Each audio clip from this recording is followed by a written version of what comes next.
Olá, pessoal. Obrigado pela presença, né, pela audiência.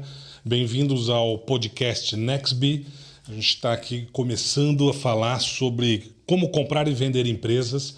O nosso objetivo, obviamente, é cada vez mais popularizar o tema fusões, aquisições, M&A, compra e venda de empresas e poder acelerar os negócios aí. Então, hoje a gente está começando aqui um podcast nada mais, nada menos com uma celebridade do mercado aí de empreendedorismo, né, educacional e de negócios, né?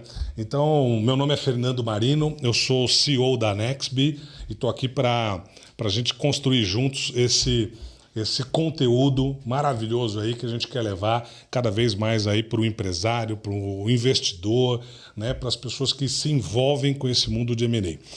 Eu estou aqui nessa noite com Batista Gigliotti. Seja muito bem-vindo, Batista. Obrigado. Ao nosso podcast. Você que faz parte, né, do nosso time, do nosso ecossistema aí envolvendo educação para os pequenos e médios empresários, falando de fusões e aquisições.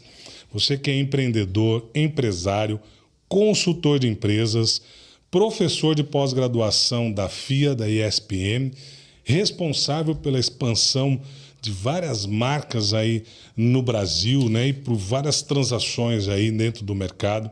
Realizou diversos projetos, né, de fusões e aquisições. Foi fundador do Burger King no Brasil. Caramba, cara, que peso aqui. E membro advisor de startups da Anjo do Brasil. Seja muito bem-vindo aí, muito obrigado aí por estar com a gente aqui, Batista. Muito obrigado, o prazer é meu para falar desse tema tão importante aqui, né, que requer bastante profissionalização, isso vem acontecendo gradativamente aí no mercado, que é a área de M&As, de fusões e aquisições. Sem dúvida alguma. É um prazer estar aqui com vocês. Legal, muito obrigado. O papo vai ser bem bacana, a gente vai falar principalmente, né, nesse processo de compra e venda, falar do papel de quem compra, falar do papel de quem vende, falar de quem que ajuda nesse movimento todo, como é que isso acontece, de forma simples, né? A gente quer, aqui na Nextbee, sempre desmistificar e tornar muito acessível essa informação, né? Porque é muito comum as pessoas falarem assim, cara, o que é esse M&A? O que você está falando? O que é fusão e aquisição? Às vezes eu estou ali com um pequeno negócio, né? Com uma clínica, uma padaria, uma pequena indústria, né? E a gente sente, né? Pelo menos chega para a gente a necessidade de pessoas de falar, me ensina que caminho que eu vou tomar, né? Exatamente. E aí, Batista, assim, olhando para esse mercado, eu acho que você já deve ter visto de tudo acontecendo, né? Como é que esse mercado se movimenta, né? E eu quero começar aqui, vou pegar minha colinha aqui para a gente falar, falando do lado do buy side, né? Que o pessoal gosta de falar que é o lado comprador, né? De quem está olhando e está assistindo a gente, ouvindo e quer saber assim, cara, eu quero comprar um negócio, quero comprar uma empresa, quero investir, quero fazer parte dela, né? Por que as pessoas compram empresas? O que motiva essas pessoas a comprar uma empresa? Bom, antes de mais nada, eu queria fazer um passo antes, né? Por que alguém empreende ou por que alguém realmente vai para uma atividade empresarial de abrir um negócio, né? Ou mesmo de comprar um negócio já existente? Porque eu costumo dizer para os alunos, né, que não existe melhor aplicação para o seu dinheiro do que abrir uma empresa, do que ter uma empresa.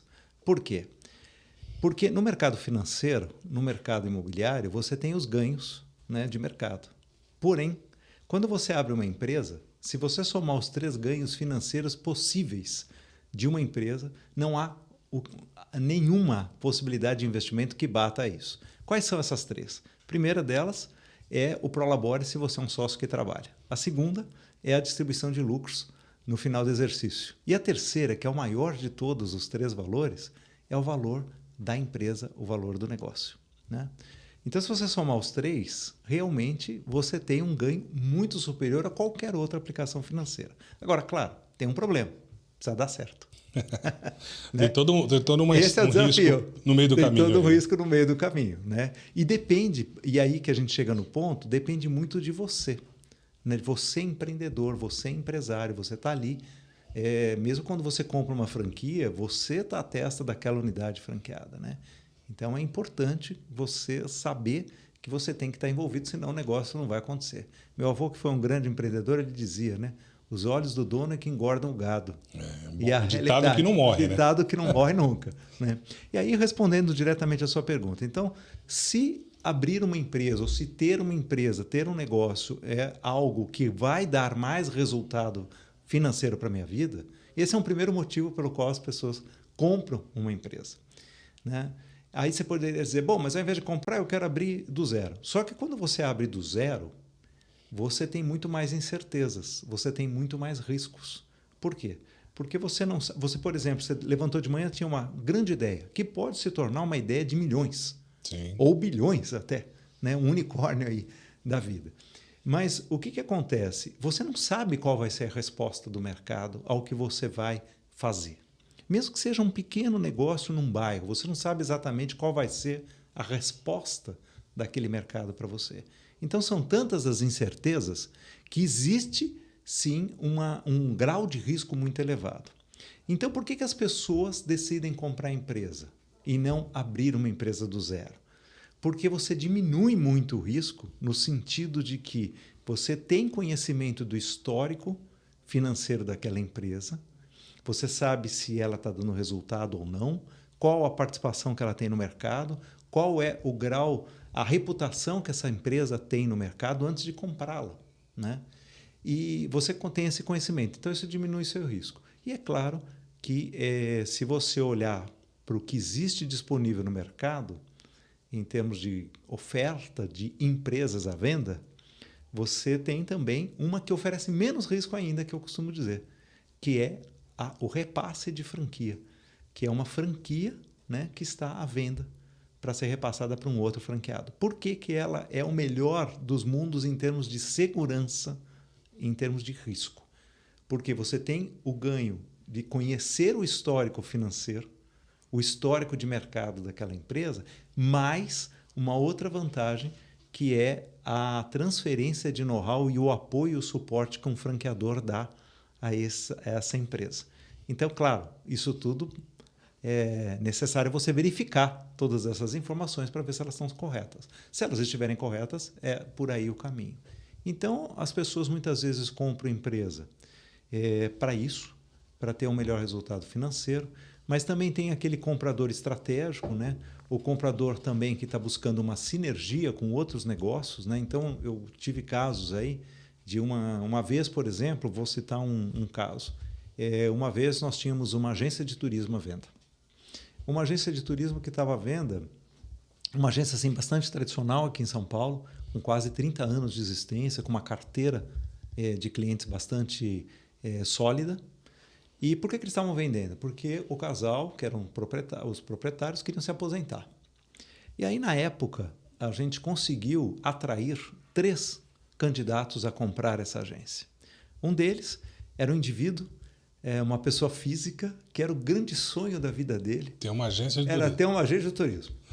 O segundo era um investidor, que achava que o mercado de turismo, naquele momento, faz bastante tempo, foi antes da pandemia, tinha ele tinha um interesse, achava que podia dar um resultado financeiro. E o terceiro era um empresário que tinha outros negócios relacionados. Então, por exemplo, ele tinha uma empresa de táxi aéreo, ele tinha uma outra empresa de logística, ele tinha outras questões que tinham a ver com aquilo. Muito bem. O que aconteceu com os 3? O primeiro, pessoa física. Ele foi lá, visitou a empresa, conheceu o negócio, viu o detalhe, saiu de lá, ligou para mim e falou: Batista, adorei a agência, era o meu sonho, mas não é mais. Porque eu vi que dá muito trabalho e eu não tenho expertise nisso. E vou demorar muito para amadurecer. Sim. E é por isso que eu não vou nessa linha.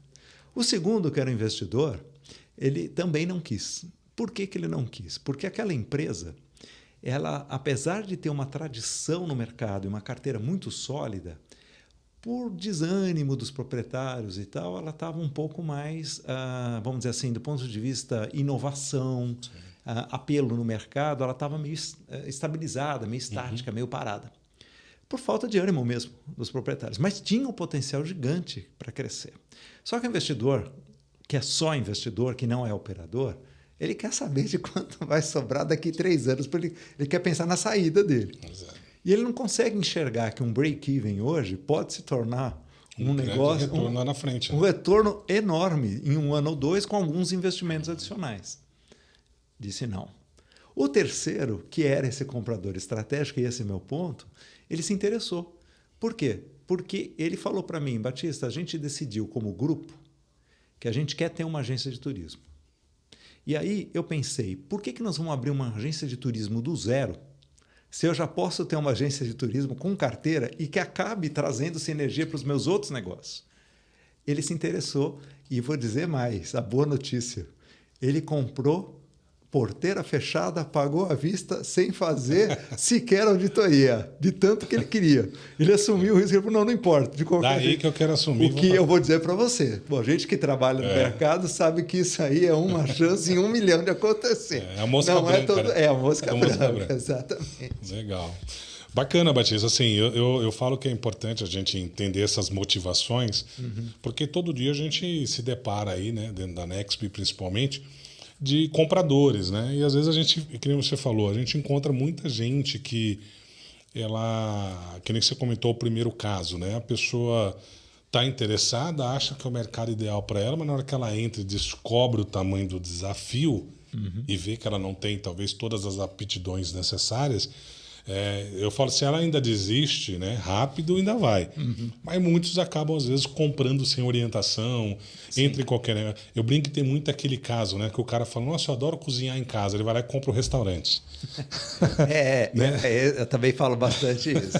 Eu falo para ele, não, se você gosta de cozinhar, não compre um restaurante, não monte um restaurante, porque você vai fazer de tudo, menos cozinhar. E aí o cara... Né, você vai administrar o restaurante. A gente tem um caso de uma pessoa que às vezes procurou a gente para vender, né? Já tinha comprado, né? E ele falou assim, nossa, mas eu não sabia que eu tinha que trabalhar de sábado e domingo e feriado, né? Pois é. Não eu falei, bom, comprando no restaurante, né? Aí é que eu acho que é importante sempre uma pessoa que vai comprar, realmente ela ter uma assessoria, né? Para entender melhor esses aspectos. E ir com paciência. Tem muito aluno, Fernando, que chega para mim e pergunta... como eu estou no mercado de franquias também, desde 89, saí dos dinossauros de franquia também, muita gente me conhece por causa disso. O pessoal me pergunta, escuta, qual é o melhor negócio para investir? Qual é o melhor negócio para eu comprar? Sabe qual é a minha resposta? O que te faz feliz. Essa é a resposta. Porque eu conheço pessoas que, vamos dizer, abrem um negócio de pão de queijo, mas não aguentam mais o cheiro de pão de queijo. Não vai dar certo. Porque ele tem que estar envolvido, como eu disse no início, ele tem que estar envolvido na operação. Então, você precisa gostar daquilo que você está fazendo, né? E é isso, eu acho que tem que pensar bastante nesses detalhes aí. Bacana. E aí, Batista, assim, bom, a gente entendeu um pouco o que as pessoas compram, aí tem aqui, por exemplo, quais as etapas que são importantes nesse processo? O que você entende para quem está assistindo a gente, que está pensando em comprar uma empresa e ele fala assim... O que eu tenho que fazer? O que eu tenho que seguir para poder fazer uma boa compra? Bom, logicamente, se você assim está procurando a esmo, a primeira coisa você tem que avaliar um pouco o que você quer para a tua vida. Qual é o tipo de negócio que você que faz sentido para a sua vida? Com o teu passado histórico de curricular, vamos dizer assim, os teus objetivos pessoais, você quer mudar de cidade, é por isso que muitas vezes as pessoas compram também, porque estão mudando de cidade e querem ter um negócio... Uma atividade, às vezes um negócio no local que está chegando. No local que está chegando, porque tem que mudar por algum motivo, até familiar muitas vezes, né? Então, uma coisa importante para o comprador é ele primeiro definir o que faz sentido para ele. Segundo, ele realmente começar a observar o que o mercado está oferecendo de oportunidades. E nem sempre é fácil. Nós temos aí plataformas digitais que publicam essas oportunidades, é um caminho, né? Mas tem muitos outros caminhos também. E ele pode buscar. Agora, até aí foi a parte fácil. A parte difícil é a hora que você realmente vai começar um processo de análise, de entendimento daquela oferta que está sendo colocada para ele. Então, por exemplo, o preço é justo? Não é justo? Como é que foi feita a precificação daquele negócio, que a gente chama hoje de valuation, né? Sim. Eu costumo dizer até que valuation é determinar valor, não é determinar preço. Sim. Né? Então, são coisas diferentes. Mas qual é o preço que está sendo oferecido? Ele é justo? Como é que eu verifico se as informações estão corretas? Quais os cuidados que eu devo tomar em termos jurídicos, por exemplo? Né? O que pode me afetar ou não? Quais modalidades de compra eu posso exercer? Eu posso comprar parcialmente as cotas ou as ações, eu posso comprar ela inteira, posso comprar só os ativos, tem variações também nisso. Né? Então, você precisa primeiro fazer um projeto pessoal, né, para entendimento da oportunidade. E aí se aprofundar no tema. E claro que uma outra coisa importante, que eu acho que... Os 2 pontos também que eu acho importantes. Primeiro é que as partes, elas, para transacionarem, elas precisam ter o mínimo de confiança uma na outra. Então, você precisa fazer também uma pesquisa sobre a idoneidade. E uma outra coisa também é você se preparar para uma atividade que muito pouca gente está preparada, que é a negociação. E é engraçado falar disso, até a gente tem conversado que esse é um tema importantíssimo para a gente também falar na fase de profissionalização, né, dentro do mercado, que muito pouca gente tem processo de negociação. A negociação tem um processo muito claro, né? E não é fácil negociar, apesar da gente fazer isso desde o dia que a gente nasce. Todo dia, né? Desde o dia que a gente nasce. Porque o bebezinho negocia com a mãe usando o choro como argumento, quando ele quer mamar. E por isso que a mãe fala, não tem nem lágrima, porque na verdade não quer o leite, ele quer o carinho, o aconchego. Né? Eu faço bastante com a minha esposa, porque eu sempre perco essa negociação. Aí tem uma série de atividades. Né? E a gente até quando criança, né? A gente quem tinha irmãos, ou na escola, ou mesmo na rua, vamos brincar do quê? Vamos jogar bola, ou vamos jogar xadrez, vamos jogar amarelinho, outra coisa. Você tinha que negociar. E nessa época o argumento era do mais forte, né? Nesse momento. Então, a negociação tem um processo. E se você vai entrar numa negociação para a compra de uma empresa e não tem também um preparo para isso, né? E você está sozinho nessa, fica muito mais difícil você fazer um negócio mais adequado ou tirar o melhor proveito da negociação, do resultado da negociação. Né? Eu vejo muito assim, né? Mas pelo menos a gente acaba encontrando muita gente que não se atentou a essas etapas, em poder analisar, validar, ver uma documentação sustentável, né? A pessoa foi lá simplesmente vai pelo impulso, né? Nossa, adorei essa cafeteria. Sim. O cara me falou que fatura 100 mil por mês, dá 20 mil de lucro. E eu acreditei porque ele me mostrou ali algum papel, né? E me pediu o valor X, eu fui lá, assinei o cheque, entrei para dentro. E depois vem e fala assim, nossa, mas não era bem aquilo. Não era bem né? aquilo. Então a gente sempre fala que se preocupar com a informação, se preocupar de como conduzir esse processo, né, de negociação, é bem na linha que você falou, assim, de estar realmente alinhado o antes, né, de o que te motiva, depois o que realmente você tem que tomar cuidados, né? Sim. Tem muita gente que ainda acha, né, que se você comprar uma empresa e não tiver o CNPJ, você colocar o teu, que você não vai ter problema, porque você está usando um CNPJ novo, né? Aparentemente. Tem uma série de implicações. De implicações. Mesmo abrindo um CNPJ novo. Né? Fala assim, não é tão simples não. assim, né? Tem que ter bastante orientação. E a gente pega assim algumas situações até que entristecem, né? Da gente perceber, por exemplo, a gente pegou um caso uma vez de uma pessoa que ela, né, saiu de São Paulo, foi para o interior, o sonho era ter uma escola. E ela conversou, olhou, não tinha muita informação, não pediu ajuda, comprou a empresa, continuou tocando a empresa e passou mais ou menos uns 6, 7 meses depois, começou a chegar lá algumas notificações para ela, né? De impostos, de trabalhista, de vários riscos, né? ou passivos ocultos, né? Como a gente fala dentro do negócio. E o resumo da história foi muito triste, porque ela não tinha condições de arcar com tudo aquilo e algum tempo depois ela teve que baixar as portas. Né? E o sonho da vida dela morreu, justamente por não cuidar, né? E não se preocupar desse processo. Já acontece, né?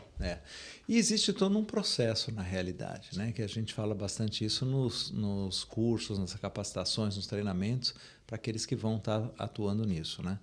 Porque o processo ele é fundamental, né, para ser seguido. E até eu me lembro de um último slide num treinamento que eu recebi no Canadá, que ele disse exatamente isso. Toda vez que você toma um atalho no processo, é ali que você vai ter problema lá na frente. E é assim mesmo. E nós, Fernando, aqui eu vou brincar, nós institucionalizamos, né, essa burla ao processo, né? Como é que a gente chama isso? O jeitinho brasileiro. Jeitinho brasileiro. Então, mas o jeitinho brasileiro é onde você vai ter problema lá na frente. Né? Sim. Eu acho que comprar uma empresa é uma coisa muito séria, né? É uma ação muito séria para a tua vida, para a vida das pessoas que estão envolvidas lá na empresa, né? Para o mercado como um todo, um parceiro que depende daquela empresa que você está comprando. Quer dizer, tem muita gente envolvida, não é só você nisso, né? Sim. Então, é um assunto muito sério que tem que ser avaliado com bastante profundidade. Show. E aí, assim, de tudo isso que a gente está falando, para a gente encerrar essa etapa do comprador, Batista, se você for olhar todas as etapas aí, qual que é o ponto de maior atenção? Que você destacaria 1 ou 2 pontos aí, 3 talvez, que você fala assim, não, ó, isso aqui não tem como você fugir. Eu acho que são pontos aí que qualquer comprador tem que tomar esse cuidado antes de assinar o cheque lá. Eu acho que naquele exemplo que eu ilustrei da agência de turismo, que é um exemplo real, né, que eu participei, ele traz as 3 preocupações principais, né? Então, por exemplo, o comprador, pessoa física, que era o sonho, e você também deu outro exemplo da questão da escola, o que acontece? Esse tipo de comprador ele tem um lado emocional muito forte. E aí o lado racional fica meio adormecido. Sim. E comprar empresa também precisa ter o lado racional, né? Precisa ter uma investigação profunda. E esse é a primeira questão. Segunda, que é o caso do investidor. O que ele fez? Aí é o lado oposto. Ele queimou uma oportunidade por não enxergar possibilidades de crescimento. Aqui já vou falar para todo mundo, né? Quer dizer, comprador, gente, quando ele é investidor, ele não quer trocar 6 por meia dúzia, ele quer trocar 6 por 18. Então, a forma para esse tipo de comprador é ele entender o quão possível é chegar em 3 vezes o que ele está colocando, né? E de que forma isso pode acontecer. Então, fazer um plano mais adequado. Então, mesmo o investidor, ali ele rejeitou, mas ele não entendeu, não fez um plano adequado, não se apoiou numa análise mais profunda. E aquele que comprou no fim, que eu falei, que comprou porteira fechada, não fez auditoria, não fez nada. Vai, mandou bala. Mandou bala, mas também ele deu sorte, mas ele podia ter sido como a que você citou da escola. Ou seja, tem que olhar a idoneidade do vendedor, e olhar em que situação realmente se encontra a empresa de fato, né? Não só o que está escrito ali. Então, implica numa auditoria antes da compra, na verdade, né? E aí tem todo um processo, etc. Então, tem bastante coisa aí para ser vista. Então, eu acho que esses são os pontos principais, usando o exemplo por acaso, que eu acho que ilustra bem aí as questões principais. Agora, e tem uma que eu acho que é a maior de todas. Tem que fazer sentido para você. Tem que fazer sentido para a sua vida, né? Então, por exemplo, e me permita aqui estender, mas eu acho que é importante dizer isso para o público que está nos ouvindo. Se você é jovem, né, e você vai empreender, você não vai comprar uma loja de cosméticos numa cidade do interior de boa qualidade de vida. Por quê? Porque a possibilidade de crescimento é ínfima, né? Geralmente a gente sabe que no varejo, um negócio de varejo consolidado não vai crescer mais do que 3% ao ano em termos reais. E olhe lá, né? Então, se você é jovem, você quer crescer, você quer casar, você quer... dominar o mundo. Dominar o mundo. Então, aquele negócio é o arroz com feijão. Vai ficar pequeno em pouco tempo, às vezes. Agora, se você já tem mais de 60 como eu, você quer ficar um pouco mais tranquilo, Pronto, você abre um negócio desse que eu acabei de dizer, você comprou a aposentadoria, tá lá tranquilinho, você vai todo dia de manhã no mesmo horário, vai lá, olha, você já sabe o que você tem que olhar, tá, e você tá com a vida tranquila. Então são momentos, por que eu usei esse exemplo? Porque ele ilustra o que eu quero dizer com tem que fazer sentido para a sua vida. Encaixar no teu momento de no vida. teu momento de vida, nas Legal. suas aspirações e tudo isso. Então, esse, para mim, eu acho que é o primeiro dos 4 que eu citei. Tá? Legal, bacana. Ótimas dicas aí para quem está assistindo, ouvindo tudo isso. Espero que sim. Se eu sou comprador aí, eu já estou com tudo isso anotado ali para poder fazer minha lição de casa, né, Batista? Bom, agora falando do sell side, né? Vamos falar do lado vendedor do negócio, né? Para quem está ali Perfeito. com o teu negócio ali pensando, fala, poxa, eu preciso vender essa empresa, né, por N motivos. E aí a primeira pergunta, né, que não quer calar, né? Por que você vende uma empresa? Então, essa é uma questão importante, né?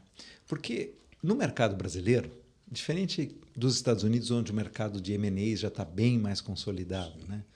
Eu que tive empresa na área aí durante muito tempo com franqueados e tudo mais, né? Eu fiz uma avaliação comparando os Estados Unidos com o Brasil. Os Estados Unidos está 30 anos na frente do Brasil nessa área. A gente precisa criar mais processo, mais profissionalização, né, para chegar naquele nível. Temos muito aí a trabalhar. Tanto é que nesse mercado, né, Batista, o papel até do broker, do corretor nesse mercado é uma profissão regulamentada nos Estados Unidos, e que assessora o comprador e o vendedor dentro do processo. E ele é habilitado para fazer intermediação de compra e venda de empresas, especificamente. Mas aí, então, o que eu quero dizer com isso? Que o mercado brasileiro ele tem a noção de que quando uma empresa está à venda, ela está quebrada. Ela está no vermelho e é por isso que ele está vendendo. Sempre aparece assim, né? Alguma coisa tem aí por trás. Venderia. Exatamente, senão não venderia. Mas, na verdade, a gente sabe, por dados de mercado, que o número de empresas à venda que estão no vermelho, perto do total de empresas à venda, é mínimo, é bem pequeno. Mas elas são as que mais aparecem. Porque, como ele está financeiramente ruim, ele está vendendo a empresa na bacia das almas. Sim. Então, ele põe lá a faixa. Passa-se o ponto. Ou negócio à venda. Né? Por que ele faz isso? Já desespero. Se você tem um bom negócio, você jamais vai fazer isso. Sim. Né? Por quê? Porque você vai ter outros problemas que você vai ocasionar. Você colocar uma faixa na porta que você quer vender a empresa. Né? Tipo, problemas com seus clientes, com seus parceiros, com seus funcionários. Você não quer isso. Porque o seu negócio é bom, está no azul. Mas aí vem a pergunta, por que alguém vende uma empresa no azul? Aí são inúmeros motivos. Motivo número 1, estatisticamente, por pesquisas que eu tenho, é a aposentadoria. O cara cansou, tá lá cansado. Não aguento mais fazer a mesma coisa. Há 20 anos, há 30 anos, não aguento mais fazer isso. Quero ficar mais tranquilo. Eu conheço uma rede, até eu estou cheio das historinhas, né, Fernando? Me permita aqui, mas eu acho que ilustro. E as minhas historinhas são todas verídicas, viu? Não tem nenhuma mentira, não. E tinha um dono de uma grande rede de franquias, né? E que estava indo bem. Só para você ter uma ideia, na época que ele conversou comigo, ele tinha 150 franqueados. Hoje, essa rede tem perto de uns 600. Mas naquela época, o negócio estava em pleno crescimento. Ele chegou para mim e falou, Batista, me ajuda a vender. Eu falei, como? Assim? Você está crescendo? Agora? Aí ele virou para mim, olha, os sócios dessa empresa, que são os fundadores, são as pessoas que estão aqui almoçando com você hoje. Eram 2 casais. Ele falou, nós queremos estar com nossos netos. As nossas 4 filhas, 2 moram na Europa e 2 nos Estados Unidos. Eu não vejo meus netos. Claro, eu quero ver meus netos. Eu quero vender esse negócio. Eu falei, bom, você tem um bom motivo. Vou tentar te ajudar. Anos mais tarde, eu soube que ele realmente vendeu. Fiquei feliz por ele. Eu falei, agora ele vai realizar o sonho dele. Né? Geralmente, quando acontece isso, eles acabam participando no conselho, né? Porque são pessoas fundadoras e tal. Mas é um motivo que realmente aparece com muita frequência.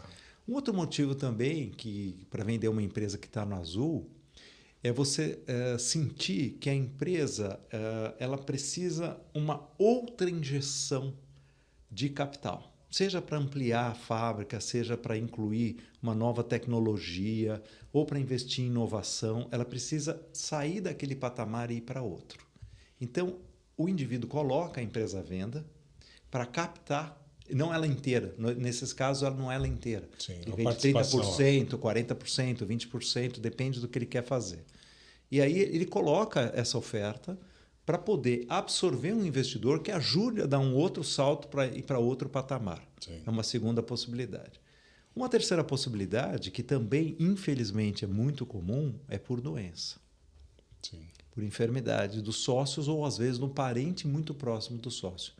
Uma vez, no interior de São Paulo, eu conheci um atacadista de produto alimentício que ele me chamou para fazer a venda. E o negócio ia muito bem, né? O negócio ia muito bem.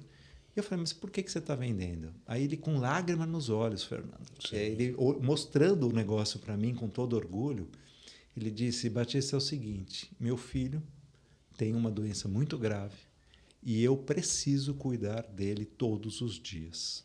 E eu prefiro vender o negócio e cuidar do meu filho do que largar meu filho e olhar para o negócio. Fiquei com muita dó dele. Mas é um negócio mais comum do que a gente pensa. Sim. Eu tive um outro caso parecido também de um empresário com uma indústria assim, gigantesca.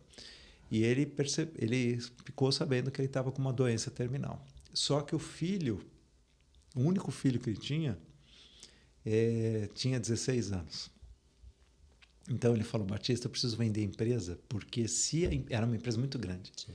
Ele falou, se acontecer alguma coisa comigo, os diretores vão jantar meu filho. Desculpa a expressão, mas ele falou, ele vai perder tudo. Tocar. Então eu prefiro vender agora, ainda em vida, que ainda tem um tempo, coisa para ele. E deixar alguma coisa para ele mais sólida e caminhar para outro lado. Então estou dando alguns exemplos, Sim. Mas existem outros. Por exemplo, a própria sucessão, né? Sucessão. Você estava comentando assim, às também. vezes a gente pega bastante, né? Um empresário que fala, olha, eu cheguei até aqui, o negócio é muito bom, mas eu não quero, estou cansado, mas eu quero passar o bastão, mas eu não tenho. Meus filhos estão formados em medicina, engenharia, moram fora do país, eu não tenho para quem passar o negócio. Então chegou uma hora que eu preciso. E tem também um motivo um pouco mais divertido: divórcio. Acontece também. Acontece também, de vender porque os dois não entram no acordo na partilha, aí eles preferem vender para partilhar o valor que der da venda. Você sabe que é legal você falar isso, porque a gente percebeu assim, uma evolução grande, né, na questão dos divórcios, né, ter essa questão da venda da empresa também. Sim. E principalmente, né, os juízes, né, pedirem a avaliação, o valuation da operação para tomar a decisão da partilha, né? Sim. Que antes a pessoa pegava o capital social, né, das empresas, Sim. não olhava muito esse detalhe, e cada vez mais você tem essa movimentação aí por causa disso. Né? Exatamente. Então, eu acho que no sentido da venda, né, do vendedor, por que você vende? Né? São todos esses motivos aí que você pode ter. Né? Tem interesses distintos também. Né? Assim como o comprador tem os motivos, os vendedores também têm inúmeros motivos para fazer isso. E são empresas no azul, né? Empresas boas. Agora, aí é que vem a questão. Né? Então, o porquê ele vende, eu estou explicando, mas tem algumas coisas também que o vendedor tem que tomar um certo cuidado. E eu acho que o maior recado aí que você deu, né, Batista, é falar que assim, você tem boas oportunidades sendo vendidas, né? Porque o paradigma de que as pessoas acham que só está vendendo por causa que tem problema, né? Não é esse, né? O maior movimento do mercado de venda, de empresas e tudo mais, né? Acho que isso que é bacana deixar tem bastante, o recado aqui para o público. Né? Tem muita oportunidade muito boa, né? Inclusive, até franquias, que as pessoas acham que já estão consolidadas, franquias antigas, por exemplo, bastante conhecidas do mercado, que eu não vou citar aqui as marcas. Mas eles já estão na terceira geração, né? São franqueados que estão na terceira geração da família. Sim. Então, também existem franqueadores que têm programa de sucessão. E que, às vezes, não conseguem, porque, às vezes, é um casal e não tem filhos, não tem para quem deixar. Sim. Então, aí acaba acontecendo um repasse. Mesmo marcas muito consolidadas também oferecem boas oportunidades. Né? Tem diversas formas de fazer isso. Sem dúvida, tem muita oportunidade no mercado. Como eu disse antes, o número de empresas no vermelho que estão à venda é muito pequeno perto do todo Dos negócios que possível, performando né? e bons aí, né? À venda. Legal. Eu conheço, e eu queria citar mais um caso, que é um que eu tenho recentemente, que é briga de sócio. Ah, legal. Que isso também é muito comum. Acontece muito. Então, os sócios não chegam num acordo, ninguém sai, ou então um precisa comprar o outro e não sabe qual é o valor, ou não tem o recurso. Enfim, são questões bastante fortes. E às vezes vai um comprador que não tem nada a ver com aquilo, voltando aí no primeiro ponto que a gente falou hoje. Sim. Bom, de repente pode ser uma tremenda oportunidade para ele entrar e resolver o problema de todo mundo. Resolver a situação. Perfeito. Certo? E aí, nesse processo de compra, Batista, lógico que tem de venda, a gente tem as etapas que também acontecem nessa caminhada para vender, né? Sim. A primeira coisa, que é a mais comum, tem uma coisa interessante, Fernando. Quanto mais o tempo passa, isso aí é observação minha de mercado, já atuando nesse mercado há uns 20 anos ou um pouco mais, né? Fora observações também como funcionário de multinacional, etc. Quanto mais novo é o negócio, mais o proprietário do negócio, né, o vendedor, tem noção do valor. Por quê? Porque ele mais ou menos liga com, eu investi tanto... Coloquei tanto de dinheiro... Tanto de dinheiro, faz alguns cálculos ali, meio fajutos, geralmente, mas chega lá num preço, que é um pouco mais perto do que daria um valuation. Mas quanto mais o tempo passa, mais distante o proprietário fica de quanto, de fato, vale o negócio dele. Então, negócios com 20 anos... A maioria dos empresários que me procuraram para fazer venda de negócio, com 20 anos de empresa, falavam para mim, Batista, eu não tenho ideia de quanto eu vou pedir pelo meu negócio. Mas era assim, direto, eu nem precisava falar nada. Nós fizemos uma pesquisa com mais de 60 contabilidades e com mais de 300 e poucos empresários, né, Batista? E apareceu lá dentro dessa pesquisa mais de 90% dos empresários informaram na pesquisa que não tinham noção de quanto valia o negócio dele. E você sabe por que acontece isso? Tecnicamente, Fernando, tem um motivo. Porque quando você tem 1 ano, 2, 3, você está mais atrelado ao valor que você colocou. Sim. Então é mais tangível.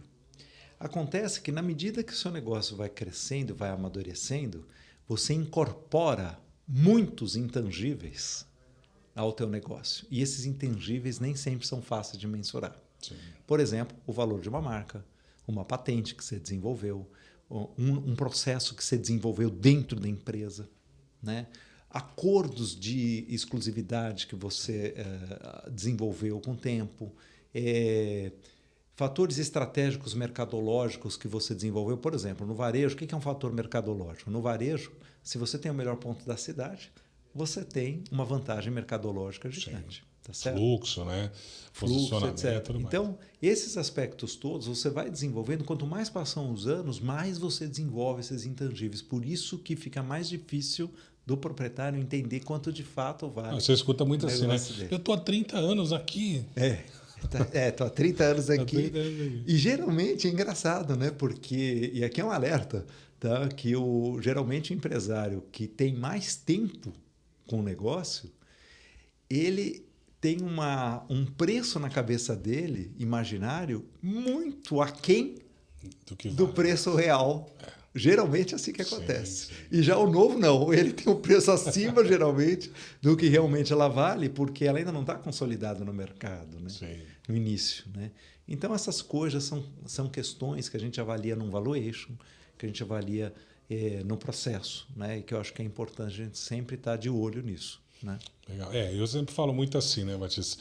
Você ter uma avaliação, né, de um terceiro, né, isento, que olhou os números, é muito diferente, porque eu falo, mas às vezes o cara fala, não, eu já tenho meus números aqui, eu tenho DRE, eu tenho fluxo de caixa, na hora que alguém chegar eu consigo demonstrar. Eu falo, assim, é muito diferente, né? Quando você tem alguém que está olhando, que está analisando, que está falando vale ou não vale, está Sim. aqui uma fórmula, uma Sim. metodologia, Exato. né, dentro desse processo.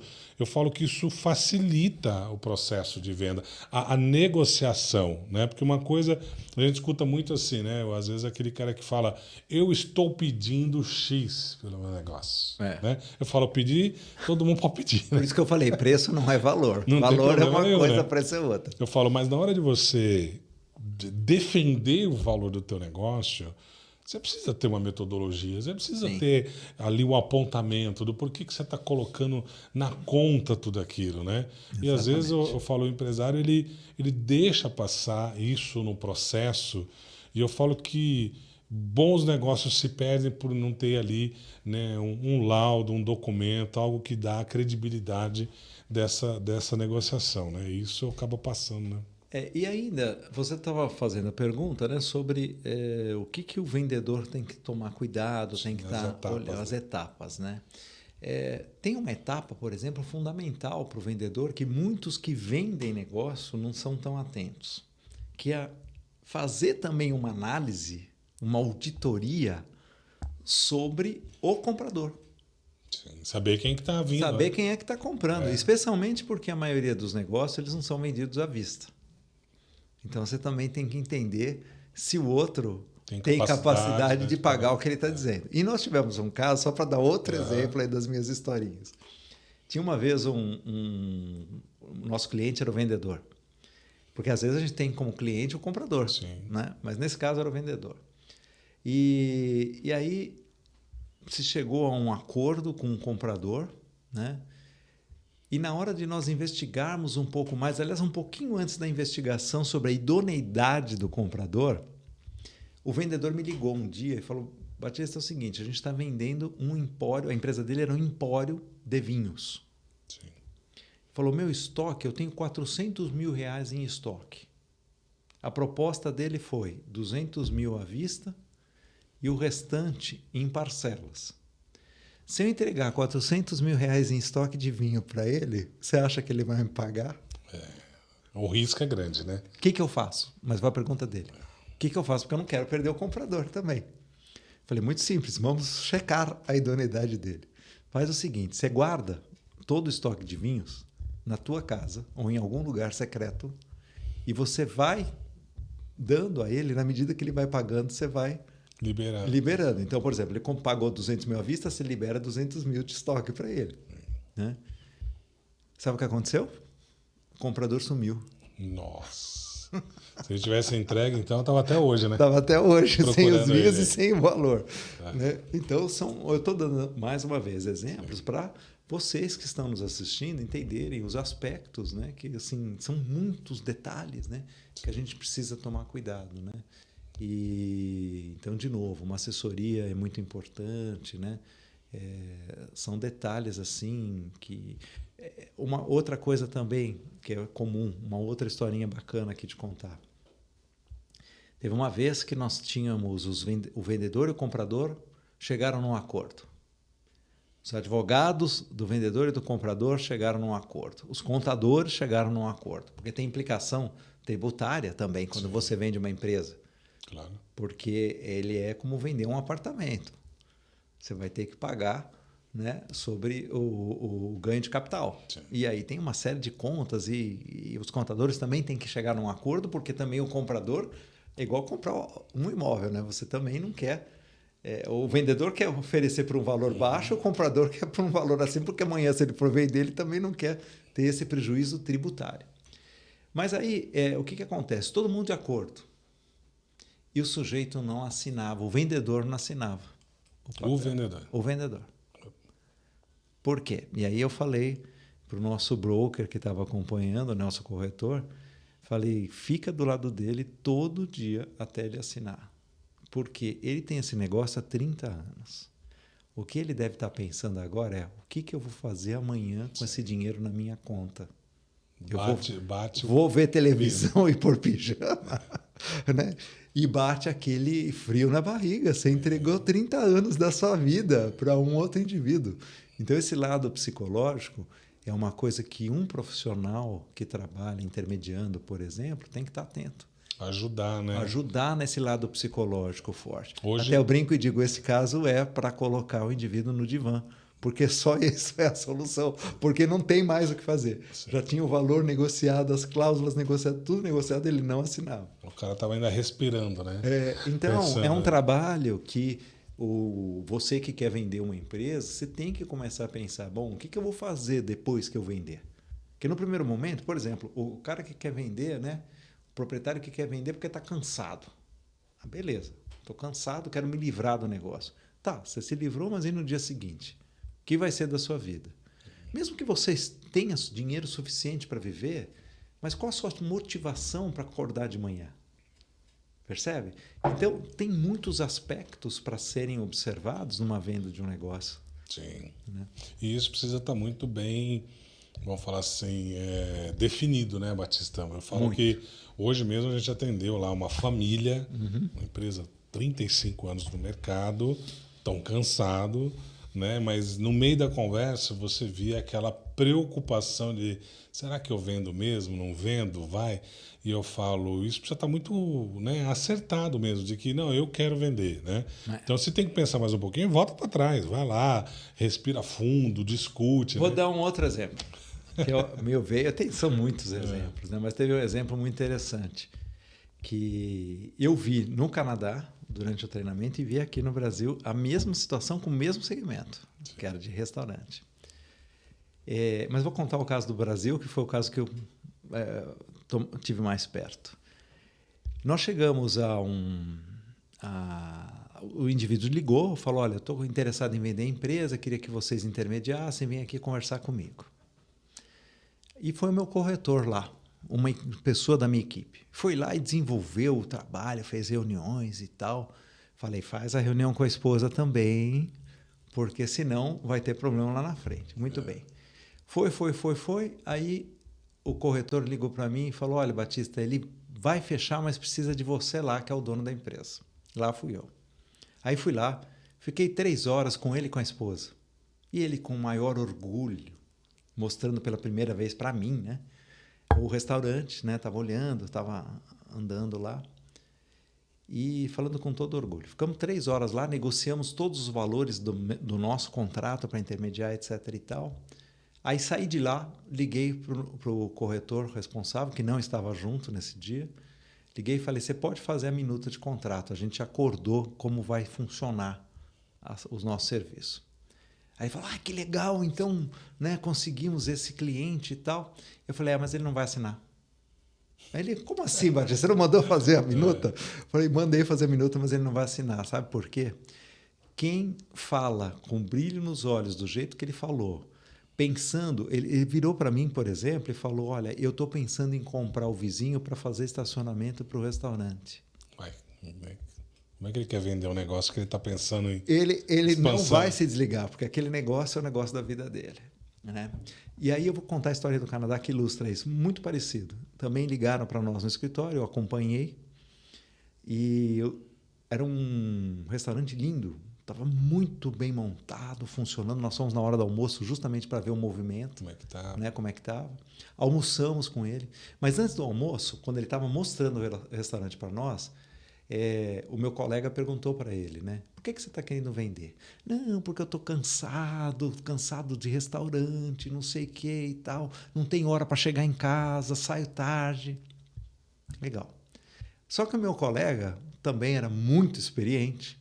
Na hora que a gente estava comendo, né, com ele, ele perguntou, o que você vai fazer com o dinheiro da venda?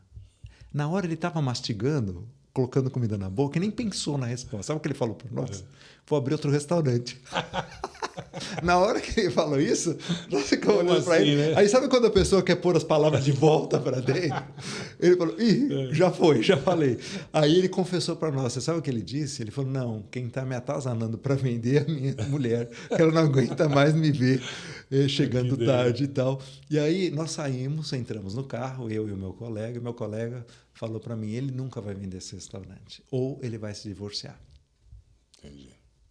É isso que vai acontecer. Então, tinha um fator emocional. Tinha um fator emocional, tinha uma série de coisas. E que você precisa entender isso, né, para para poder fazer um bom trabalho. Então, o vendedor, aí falando do vendedor, que é o ponto que a gente está falando, você precisa, como você acabou de dizer, Fernando, né? Para você tomar a decisão de que você quer vender, você precisa estar realmente consciente, né? Íntegro, bem embasado psicologicamente dentro de você que aquele é o momento de fazer isso, né? Que eu acho muito importante.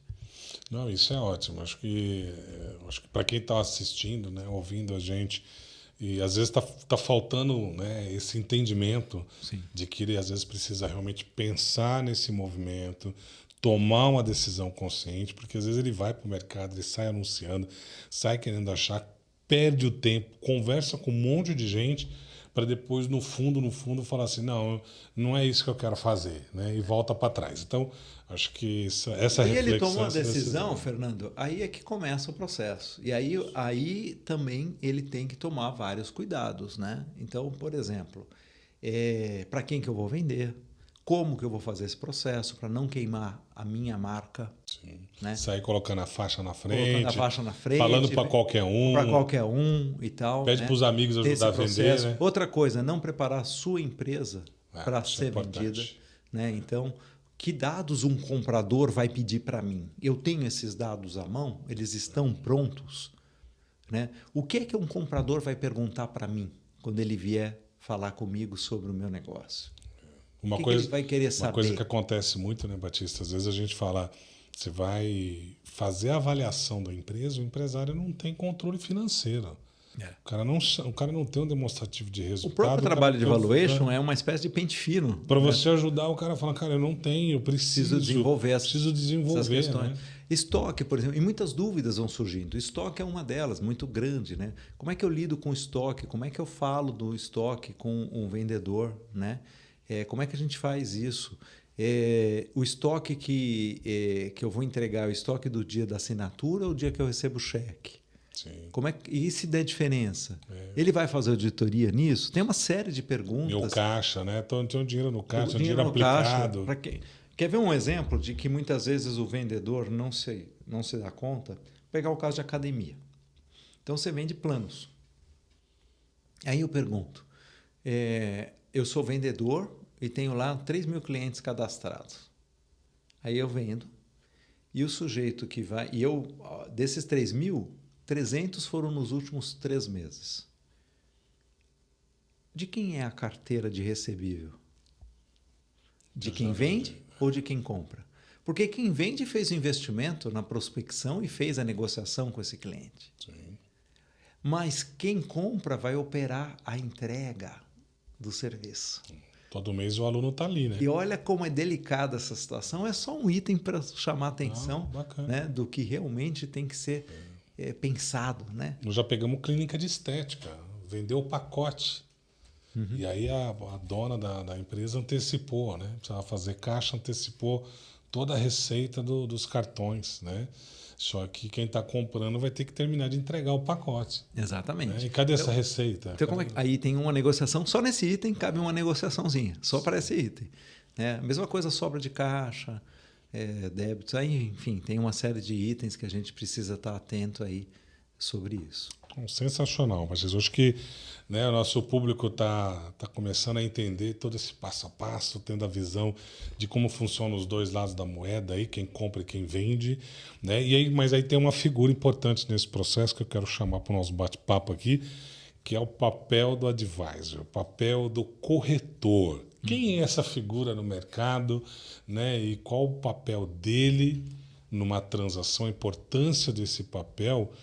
E como é que você vê esse mercado de pessoas para desenvolver essa profissão, atender esse mercado aí? Bom, primeira coisa, a gente precisa entender, eu acho que a gente já falou bastante do porquê você precisa de uma assessoria, de ter alguém do seu lado nesse processo. É inegável. Então, desde determinar um valor, quanto explicar fases do processo, elucidar dúvidas contábeis, jurídicas, ainda que ele não seja um advogado ou um contador, ele vai dar os caminhos das pedras para o vendedor. E para o comprador também ele vai fazer essa orientação. Eu acho que, do ponto de vista de por que ter um intermediário, a gente falou bastante, mas ainda tem algumas coisas, né? Eu preciso dessa pessoa, mas, além de tudo isso que a gente falou, existe um aspecto importante que é o anonimato e a confidencialidade. Nós não falamos muito sobre confidencialidade, mas a confidencialidade neste negócio de compra e venda de empresas, de M&As, é fundamental. Porque, lembrem, nós estamos falando de empresas que dão certo, empresas no azul, boas oportunidades de mercado.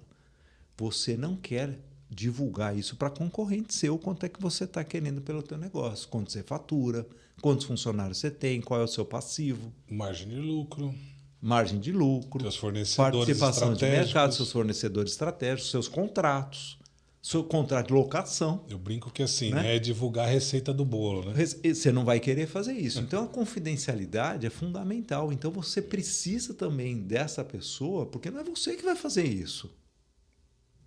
Você tem que ter um intermediário que trabalhe com confidencialidade. E aí a gente começa numa outra questão. Bom, depois de tudo que a gente conversou essa noite, a gente já percebeu que a gente precisa, tanto para comprar quanto para vender, a gente precisa de alguém do nosso lado para fazer isso. Tá? Mas quem é essa pessoa? Quem que vai ser esse profissional? Então, o que é comum no mercado? Você pegar corretor de imóvel, por exemplo, para fazer isso. Qual é o problema? São ótimos profissionais, crescem, são pessoas desenvolvidas para fazer negociações de bens de alto valor, inclusive, mas tem alguns aspectos inerentes à profissão do business broker, né, do corretor intermediário de negócios, de empresas, de compra e venda de empresas, que o corretor de imóvel não tem dentro da característica, da cultura do próprio mercado imobiliário. Eu sou engenheiro civil de formação, trabalhei em corporação, tive a minha pequena construtora também lá atrás, né? Sem dinheiro, como todo engenheiro civil. Comecei a minha também. Plano Collor foi que me prejudicou. Mas, enfim, eu conheço esse mercado bastante bem, imobiliário. Né? E você tem excelentes profissionais, mas um aspecto que ele não tem dentro da cultura é a confidencialidade. Eu lembro de um corretor, né, uma vez que foi lá na empresa e ele falou assim, nossa, eu tenho muito cliente, eu posso divulgar. E aí eu brinquei, né, falei assim, olha, eu tenho uma empresa para vender aqui, ó, já quero passar para você. Né? Também era um restaurante, né? Falei, eu tenho um restaurante aqui à disposição. Se você puder começar esse trabalho, né? Ele falou, não, mas eu vendo empresa também, né? Então, estou pensando que ele está preparado para tudo isso, né? Fazendo. Aí a primeira pergunta que ele fez foi o seguinte, mas qual que é o nome do restaurante que eu preciso já mandar para todo mundo? Então, e já quer espalhar. Falei, cara, não é igual vender casa, né? Não é por aí. Calma aí. Porque você se prejudica. Imagina se um funcionário teu fica sabendo que você quer vender. Ele vai começar a procurar emprego, você perde um excelente funcionário. Aí você pode levar, às vezes, 1 ano para vender. Sim. Você pode levar 2 meses, 3 meses, dá sorte de vender em 1 mês, que assim não acontece. Você pode levar 3 anos para vender. Depende. E nesse tempo todo, você precisa fazer a empresa funcionar, porque senão o valor dela também cai. Sim. Né? Então, essa confidencialidade é fundamental. E o corretor de imóvel, ele não tem 2 coisas fundamentais, ao meu ponto de vista. Em termos de preparo profissional. Né? Primeiro, ele não está acostumado a lidar com a confidencialidade, conforme a gente falou. E o segundo é que ele também não tem a preparação técnica para ter uma conversa de igual para igual com um empresário. Né? Então, por exemplo, o que é um demonstrativo de resultado, como ele funciona, como é que eu faço as projeções, como é que é a participação de mercado, quais são os jargões que são utilizados, o que um comprador espera ouvir do vendedor. Ele não está acostumado com esse tipo de informação. Né? E por isso até que as comissões são diferentes. Né? Comissão imobiliária é uma coisa, comissão de corretagem de... Que o pessoal confunde muito, né, Batista? Muito, é muito porque normal. O profissional ele tem um outro tipo de qualificação, outro tipo de aprendizado. Né? Que é uma base diferenciada. Né? Então, esse é um caso. O outro caso comum também é dar para advogado. E qual que é o problema do advogado? Muitos advogados também não têm conhecimento técnico, financeiro, contábil e muitos detalhes nessa ordem. E tem uma outra questão. O advogado está acostumado com confidencialidade, isso é verdade. Sim. Mas meu pai é advogado, então estou acostumado com isso também. O advogado ele é treinado desde o dia 0 na faculdade a defender uma parte. Então, ele tem uma questão importante, que é a unilateralidade. Ou seja, ele sempre está mais a favor de um lado do que do outro. Sim. Um intermediador de negócios, ele precisa ser isento, ele precisa ser neutro nas negociações. Por quê? Porque se ele não defender as duas partes, não vai sair negócio. Sim. Porque o negócio tem que ser bom para os dois. Se você está do lado do vendedor e está só do lado dele, o comprador olha e fala, meu, tudo que você está me apresentando Alguém aí... pode dizer para mim, não, mas ele vai receber comissão do vendedor, então ele vai defender o vendedor. Não, porque o comprador, porque o vendedor vendeu o negócio, põe o pijama e vai ver TV, se aposenta. O comprador. Né? O comprador continua comprando a empresa. Então o comprador passa a ser um cliente contínuo também para ele. E sem o comprador ele não faz a venda. Então o comprador também é cliente. Então o intermediador ele tem que ser neutro nesse processo. E aí é uma coisa que o advogado não está acostumado a ser. É neutro, né, no processo. É por isso que a gente, quando atua como intermediador, que você faz, eu faço, né, e tantas pessoas fazem, às vezes você tem embates com advogados sérios, Sim. porque cada um está vendo um lado, mas não o todo, né? E aí você tem outras maneiras de fazer. Você bota a faixa na porta, coloca anúncio da empresa em algum site, revelando quem você é, quem é a tua empresa e tal, e você não sabe nem se o preço está adequado. Sim. Então, péssimo. E por último, também não posso deixar de brincar. Você não vai confiar no cunhado no dia do churrasco que vai te oferecer para vender a tua empresa, né, gente? E o que ele sabe da tua empresa, do teu negócio, qual que é o interesse dele? Temos que ficar de olho nisso também, né? Então, tem todos esses aspectos aí. Então, normalmente, o profissional que faz com esse olho mais técnico, mais profundo, com o processo, é um indivíduo que tem formação para isso. Por isso que nos Estados Unidos, a gente disse, né, você comentou, que lá é uma profissão regulamentada por lei. Por quê? Porque o preparo para um business broker, que é o nome que se dá lá nos Estados Unidos, né? O intermediador de negócio, tem todo quase que uma faculdade para ele chegar nisso. Sim. Né? Ele tem todo um preparo, ele precisa entender de negociação, precisa entender da área financeira, precisa entender da área contábil, precisa entender da área jurídica, ele precisa entender de mercado, de relações de mercado. Outra coisa, o intermediador ele tem preparo para saber quais são os meios, né? A mídia que ele vai usar para divulgação sem ferir a confidencialidade, Sim. por exemplo. Né? Tem vários aspectos que ele cuida. E isso tudo é um preparo profissional. Não é todo mundo que tem essa habilidade, esse Sim. preparo. Eu acho que o mercado precisa evoluir muito nesse sentido, né, Sim. Batista? A gente vem aí, né, cada vez mais atraindo, né, profissionais para esse mercado, falando da profissão, falando do quanto essa profissão ela evoluindo, o quanto ela pode ser não só gerar o benefício, né, nas transações, mas principalmente o benefício profissional e monetário, né? Porque eu falo, né, do mesmo jeito que você tem o corretor de imóveis que vende né, imóveis de alto padrão com altos ganhos, a venda de uma empresa também gera uma remuneração muito interessante para esse mercado, né?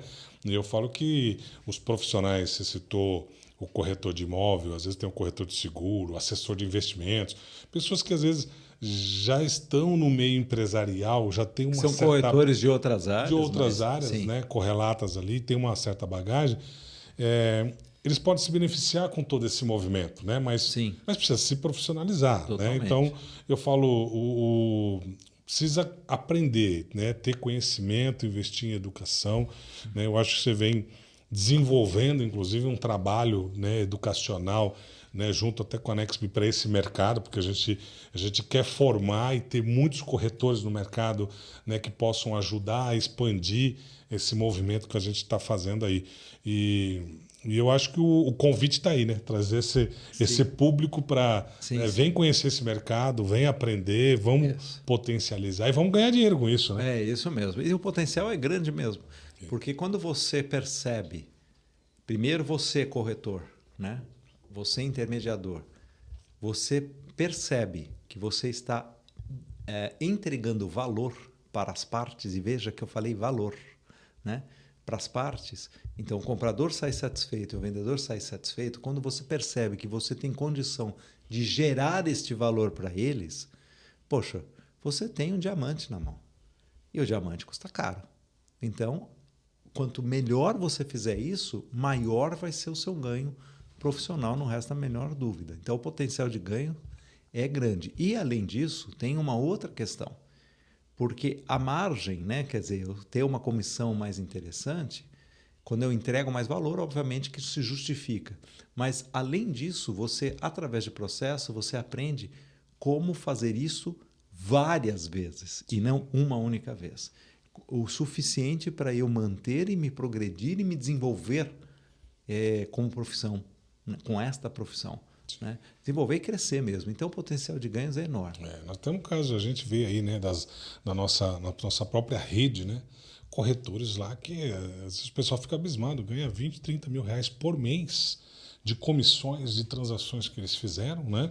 E o pessoal às vezes fala para a gente, cara, mas é possível, né? A gente fala, claro, nós estamos falando de empresas de 1, 2, 3, 10, 50 milhões de valor, né? Onde uma comissão, né, de 7, 8, 10% do valor é comum acontecer, né, dentro desse mercado. Então, é o público que a gente vê que pode evoluir muito, tem que se capacitar muito, né?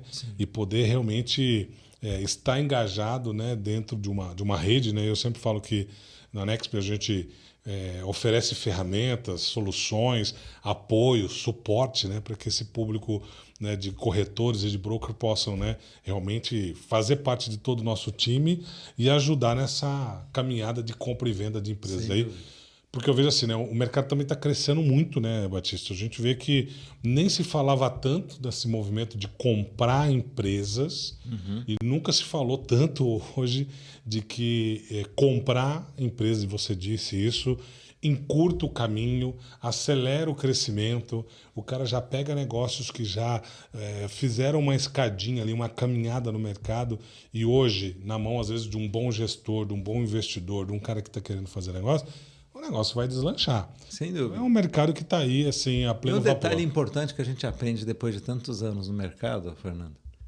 é que quem é comprador hoje é vendedor amanhã. Não tem como fugir, né? Aí outra razão pela qual você tem que ser isento. Mas com certeza tem essa oportunidade. Já aconteceu muitas vezes de um comprador, anos mais tarde, 10 anos depois, 15 anos depois, resolve vender. Voltar, né? Legal. Ele comprou e resolveu vender. Então, e vai te procurar, porque se você entregou valor... Sim. Você é a referência dele. Referência. Ele nem pergunta quanto você vai cobrar. Você cria uma carteira, né, de relacionamento. De relacionamento. Aliás, isso até eu ia comentar com você estava falando aqui da capacitação. Esse é um ponto que a gente toca na capacitação importante. Né? Como é que você pode desenvolver a sua rede de network, a sua rede de contatos para conseguir fazer mais transações? Porque a grande preocupação de um broker é, bom, legal, eu consigo entregar valor, mas quantas transações eu consigo fazer?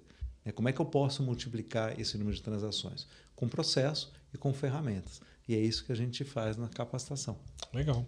Bom, a gente está chegando ao fim, né? Acho que é uma pena, porque o assunto é longo, mas nós vamos ter vários encontros, vários bate-papos aí. E aí, assim, cara, sensacional. 1h09 de podcast, falando com todo mundo aqui. Obrigado. Né, ao vivo. Obrigado assim, pela oportunidade aí de bater. Foi sensacional tudo que a gente você quer trouxe. É isso, né? Dar força ao mercado. E muito bacana porque você trouxe casos reais, trouxe a sua vivência, a sua experiência de mercado, né?